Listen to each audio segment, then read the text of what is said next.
Мәссаған, әсел келіп отыр қатарымызға. Жайғаса ғой. Қош келдің. Мәссаған.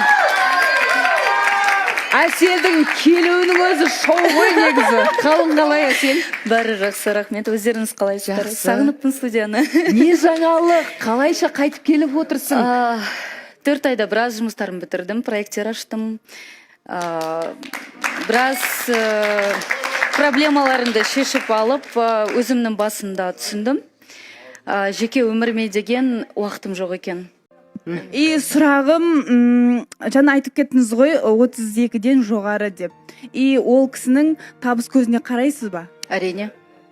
Қаншалықты сізден жоғары болу керек? 5 миллион. Одан да жоғары болу керек. Негізі ер азаматтар көп айтып жатады ғой, әйел адам меркантильный жаман деп. Бірақ мен ойымша әйел адам меркантильный болу керек. Өйткені өзіне қарауға ақшасы жағынан, сондықтан әр әйел адам тұрмысқа шығар алдында балаларын ойлайды. Балаларын ойлағаннан кейін әрине ол бала полностью обеспеченный болса, әйел адамның жаны дұрыс болады. Өйткені көп адамдарда стресс не үшін? Ақша жоқтығынан болады. Кредитті жаба алмай жүргеннен болады. Маған кредиті бар, қарыздары бар ер азамат керек жоқ.